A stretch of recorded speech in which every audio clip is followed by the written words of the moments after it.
Hey everyone, welcome back to our channel today.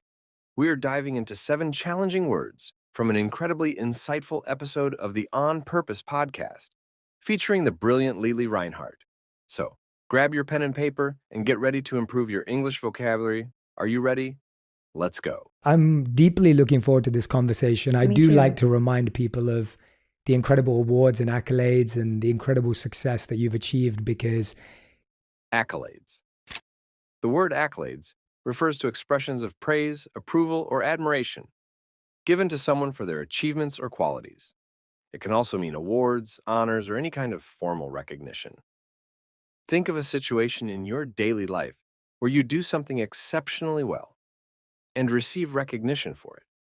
For example, imagine you're in school and you work very hard on a science project. When the teacher and your classmates see your outstanding project, they praise you, give you a certificate, and maybe even a medal. This praise and these awards are your accolades. So I feel that I have been in fight or flight mode for most of my life. Fight or flight mode describes a natural reaction our body has. When we face danger or a stressful situation, it means we are ready to either fight the threat or run away from it. This response is automatic and helps us survive in dangerous situations. For example, if you see a serial killer chasing you, your body might go into fight or flight mode. You might feel your heart race, your muscles tense up, and a sudden urge to either defend yourself or escape. Similarly, if you're about to give a big presentation and you feel extremely nervous, that's also fight or flight mode. Your body is preparing you to handle this stress either by facing it head on or avoiding it. In simple terms, fight or flight mode is the body's way of getting ready to protect itself from harm, making you feel more alert and ready to act quickly. It's a phrase we use to describe the physical and emotional reactions to stress or danger. Hi, Jake. You look a bit stressed. Everything okay? Hey, Emma. Yeah, I've just been feeling like I'm in fight or flight mode all day. Really? What happened? I had a major presentation this morning, and my body just went into fight or flight mode. My heart was racing, and I felt like I had to either face it or run away. I know that feeling. Last week, I saw a dog running towards me, and I instantly went into fight or flight mode. My first thought was to run, but then I decided to stay calm and handle. It's amazing how our bodies react to stress. Like that, even minor things can trigger fight or flight mode. Definitely. It's useful in real danger, but it can be exhausting when it happens too often. How do you usually deal with being in fight or flight mode? I try to take deep breaths and remind myself that I'm not actually in danger. It helps calm my fight or flight response. What about you? I do something similar. Plus, I find that taking a short walk helps me get out of fight or flight mode and feel more relaxed. What that has done to my brain and my body, my mental well-being is, if I continue at this rate, catastrophic. Catastrophic. The word catastrophic to describe something that causes sudden and widespread damage or suffering. It's like an event or situation that has extremely negative and disastrous effects.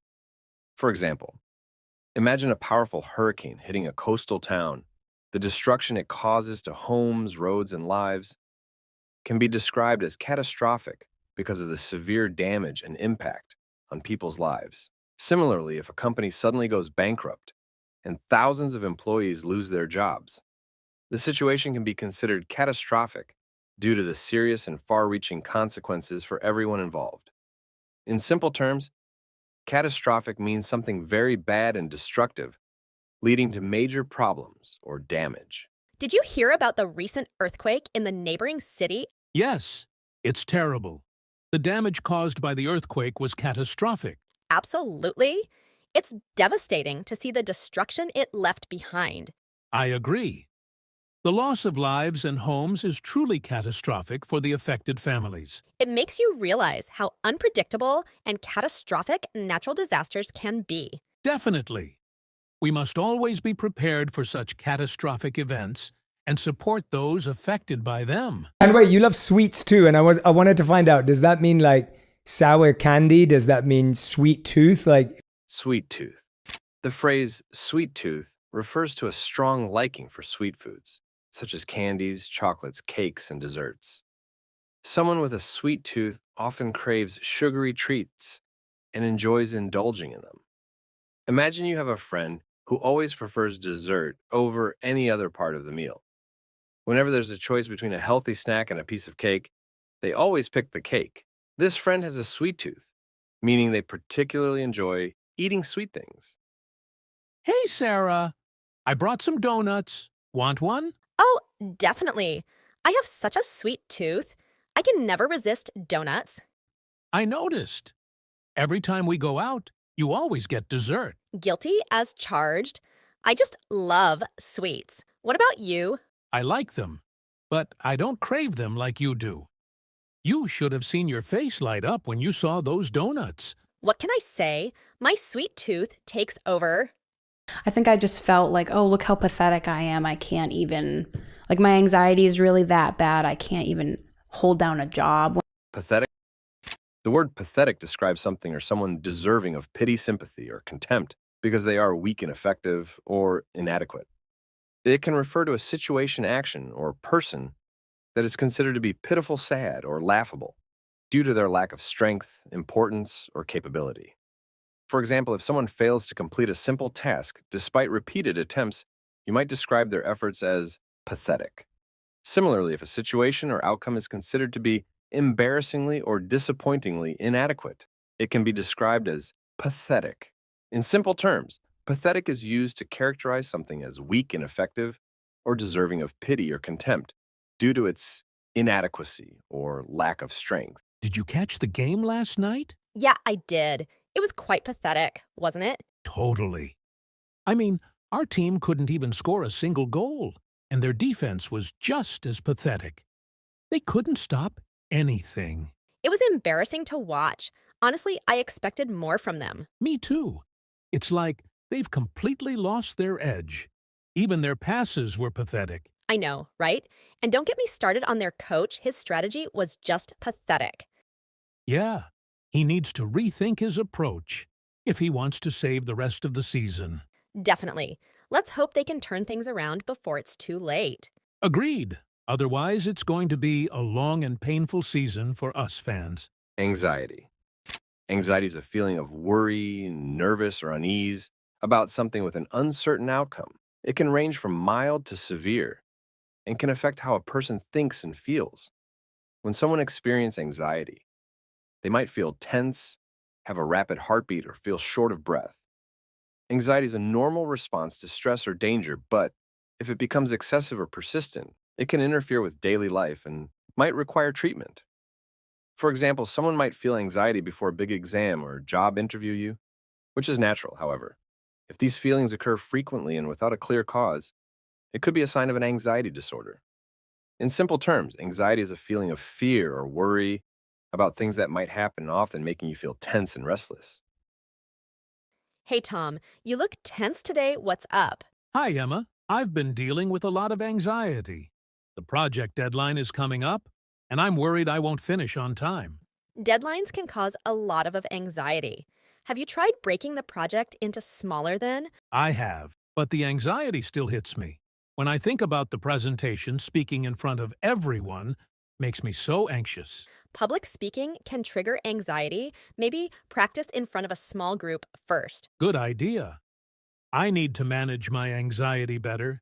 Even little things have been making me anxious lately. Try relaxation techniques like deep breathing or meditation. They can help reduce anxiety. I'll try that, thanks, Emma. But I do find so much therapy through even just talking about it, even if I don't have the answers. yeah. Therapy. We use the word therapy to describe a treatment or process that helps people improve their physical, mental, or emotional well-being. It's often used when someone is dealing with problems or difficulties and needs professional support to feel better.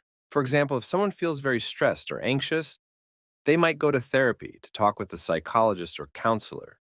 This professional can help them understand their feelings and teach them ways to cope. Similarly, imagine a person who had an accident and now needs help to regain their strength and mobility. They might go to physical therapy, where a therapist guides them through exercises and treatments designed to heal their injury and improve their movement. This process helps them recover and return to their normal activities. In simple terms, therapy means getting helped to feel better, whether it's for your body or mind. It often involves talking to a professional or doing certain activities to improve your health and well-being. Hi, Sarah. How have you been? Hi, Mark. I've been good. I heard you started therapy. Yes, I did. I'm doing physical therapy for my injury and also seeing a therapist for stress management. That's great to hear. My husband and I went to a therapist for couples therapy last year. Really, what was it like? Couples therapy helped us understand each other better and taught us how to communicate more effectively. That sounds really helpful. How long did you go to therapy? We went for about 6 months. It was challenging at times, but it improved our relationship a lot. I'm glad to hear that. Keep it up.